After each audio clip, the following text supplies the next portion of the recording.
Welcome to a new edition of the Neon Jazz interview series with jazz musician, composer, and arranger Tom Ranier.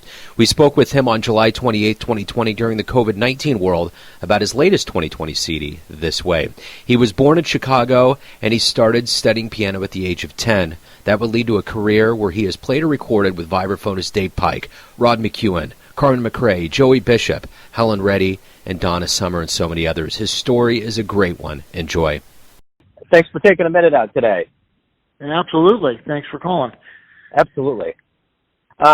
So let me go ahead and start off here with your latest CD, This Way. Talk to me a little bit about, we're obviously in the middle of a pandemic and it's a very strange time.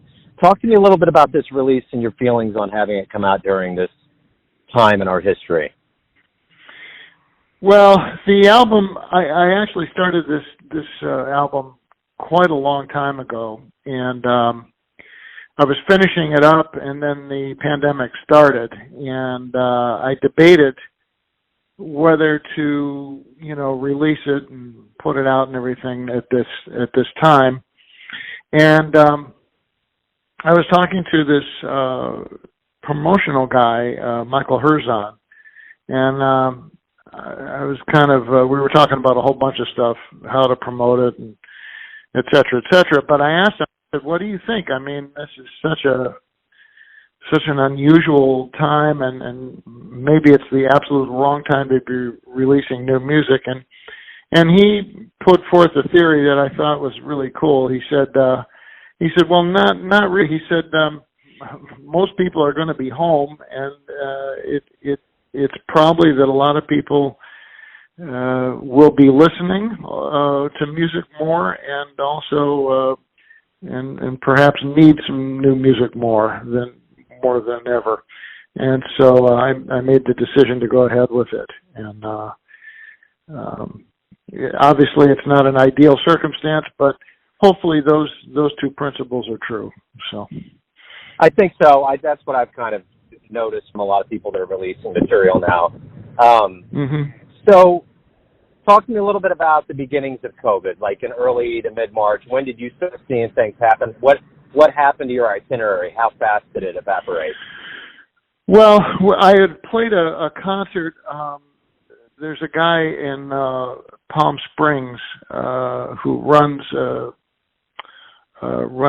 guy named Pete Carlson, who runs a golf shop. As a matter of fact, it's one of the biggest golf shops in the whole country, and he's a terrific jazz fan. He loves jazz, and he puts on concerts. I think it's once a month at his shop. He clears out a big area in his shop, and he's got a great piano. And we were out there playing a concert, and the shutdown had just started to happen. And as a matter of fact, I called him the day before, and I said, do you still want to go through with this? And he said, yeah. He said, we've done all the advertising. Let's go ahead and do it. And it was kind of the feeling was kind of risky, but he had everybody sit. The social distancing term wasn't even in place yet, but that's what everybody did. They sat kind of far apart, and right after that is when everything hit, and everything went away. I didn't have a whole lot of commitments. I had some studio commitments, and I had some live commitments as well. They all got canceled. One thing that got postponed, we were supposed to go to London in September to do 3 new CDs with Seth MacFarlane, and that has been postponed. So, as a matter of fact, I went to the store, the grocery market, right after this started, and I ran into Lee Sklar, who's probably the most traveled bassist in the world, playing with everybody you can name. And he had everything went away for him. He had the whole rest of the year of tours planned, and everything just went away. So it's been pretty incredible. Yeah. Well, let's go back to the beginnings of your life. You're from Chicago. Talk to me a little bit about how jazz became a part of your life. Well, my dad was a musician in Chicago, and growing up, I would hear him warm up before he would go on a job, for example, and he had quite a record collection. My mother was a trained singer, so there was a lot of music in the house. And then when we moved to California, same thing. We would listen to a lot of records, primarily jazz records, actually, usually after dinner. And we had a piano, and I don't know at what age I started this, but I was pretty young, and I started trying to pick out tunes in the piano. And eventually, I kept asking my parents for lessons, and finally started studying when I was about 10 years old. And I studied classical piano, and then about 2 years later, I started studying clarinet with my dad, and eventually started playing the saxophone. And I started working some jobs. Actually, I would go on dance jobs with him when I was about 15, and I would start to learn tunes and trying to learn how to improvise and everything. And then, oh gosh, I got my own trio together when I was still in high school and started working little jobs here and there. And went to college. I majored in composition, and but I was kind of making a living as a musician from about 17 or 18 years old, and that's what I've done ever since. A variety of things. I started my first kind of big professional job was I worked playing shows at Disneyland, and I met a lot of other musicians out there. And after the Disneyland job ended, I went on the road with a couple different acts, and then came back off the road, and I started to get some studio work, and that's pretty much what I've done ever since. I've always tried to work on my own music and my own personal music, and I've always tried to play jazz at the same time. So sometimes it would be at the when we were at the busiest period of all, you would work a studio job, and you'd go play a jazz gig at night till 1 or 2 in the morning, and get up and do a 9 a.m. Studio call again. So I always wanted to try to keep the personal music and the jazz playing going, but it was the studio work that really provided the income and kind of the stability during all that time. I'm coming from a perspective here of not being a musician and being from Kansas City, and we have this very rich history of, Charlie Parker and live gigs and like being out and about. And I'm always fascinated by the whole California, LA scene with studio work and all of that. So talk to me a little bit about, you're from Chicago, you have Chicago roots. Talk to me a little bit about how satisfying is that world of studio work, the stability? Is it stable? Talk to me, kind of let me get into your head a little bit about how this world works and how satisfying it is. Well, the first thing I have to mention is that world has changed immensely. When I first started out, I got my first recording job, my first recording work around 1979, 1980. And at that time, there was a ton of work. There was a ton of film work. There was a ton of record work. There was a ton of jingle work. And there was lots and lots of TV recording as well.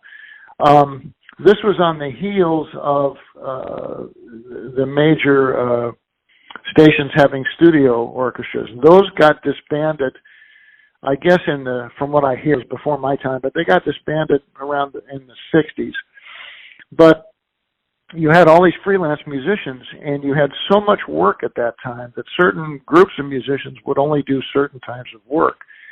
The guys that did film work wouldn't do TV, and vice versa. And the people that did records only did records. There was just an incredible volume of work. But back to your question, I think in terms of direction, I looked at it not only as a source of stability, I looked at it as a source of pride because I always had the greatest respect for the musicians who would get called to do this type of work, never knowing what the music was going to be put in front of them, what it was going to be. They had to be able to sight read every kind of music. They had to be able to play every kind of style.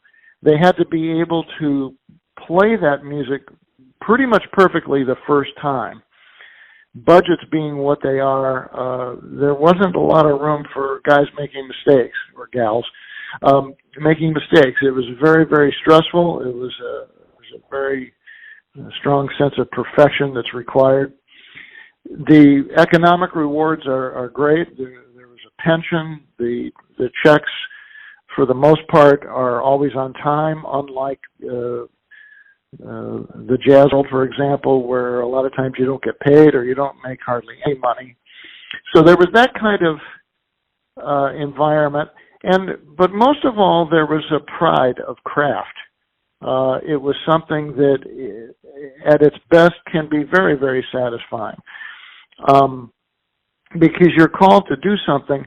It's not, as a rule, the chances or the opportunities to be real creative with it are kind of few and far between. Generally speaking, you're playing music that's all written out. But occasionally, you get a call to do something and contribute your own interpretation to something, and those are even more satisfying. So that's kind of the way that world worked. I always was kind of, like I said before, I always tried to do both because I love jazz. That was actually my first love. I love all kinds of music, really.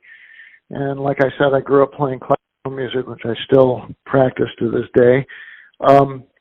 But the prospects for making a living as a jazz musician always seemed to be very remote to me. And I think it's possible to do it, and certainly people do it. But that kind of economic insecurity and of that world, as well as the fact that I love other kinds of music and I really enjoy the challenges of studio work, led me to that path. What do you like the best about being a musician? I feel like I'm making a life out of what basically is my hobby. It's what I love to do. I love to write music, I love to compose, arrange, orchestrate, and I love to play. And I feel like I feel very, very fortunate to be able to have pursued this for my entire life and to do this for a living. My father used to say it's a luxury to be a musician. And I think that's true. It's a luxury, it's a privilege. And whatever a person's talents are, and everybody, of course, has talents, and if you can use those, I think all talents come with a responsibility to use them. But if you can use them and make that your life's work, you're very, very fortunate. And I feel really grateful and really fortunate. I really enjoy it. I can say without hesitation and completely sincerely that I enjoy going to work every day, that I'm able to work. Once we get past COVID-19, we're done with coronavirus, and everybody gets back out and gets involved with music, what do you hope both the musician and the audience realizes from the time away from live music? I would hope that people have a renewed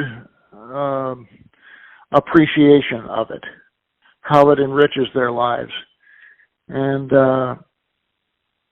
I think that will happen. I really do think that will happen. I think it's one of the many things right now that is terribly missed, and I'm certainly looking forward, as I'm sure everybody is, to that time when this passes and we can all get back to that. But yeah, I think that people will really appreciate and perhaps value it even more, because it's such a great gift. It's such a great gift. So everyone has a perception of you, your family, your friends, your fans, but you're the one that's living your life. Who do you think you are? Oh, gosh. Boy. Well, I think I feel like I'm a person that's trying to improve and trying to grow, both as a musician and as a person. And, you know, when you are involved in something creative, I have just a couple thoughts about that kind of I've been thinking about a lot, especially lately. I don't think it's possible to be objective in terms of your own music and what you're creating, in terms of the value of it, if it's going to have any lasting impact. And the other thing is that it seems to me that the hardest thing to be sometimes, the most difficult thing to be, is yourself, with whatever your art is. Because we've had such a history of great contributions. The bar is so high. It's easy to try to compare yourself to others, and that's a mistake. Because at the end of the day, all you can do is be yourself. And the hardest thing is it takes a great deal of courage to be yourself in your music.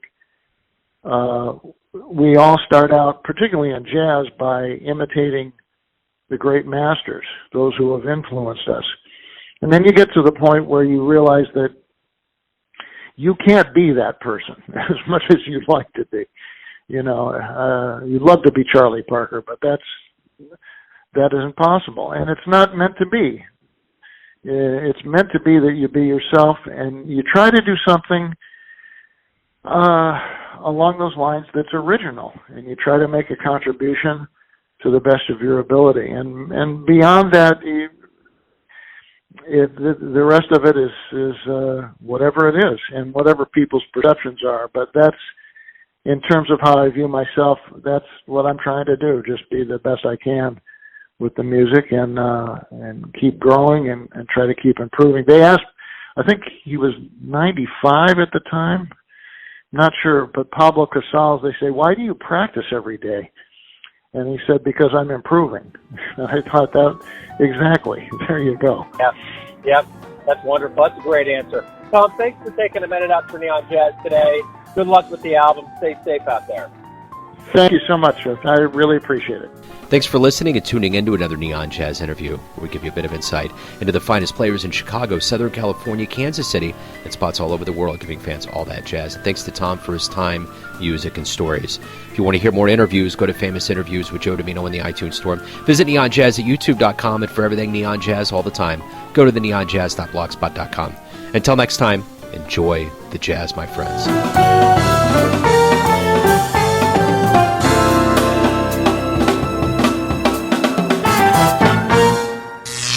Neon Jazz.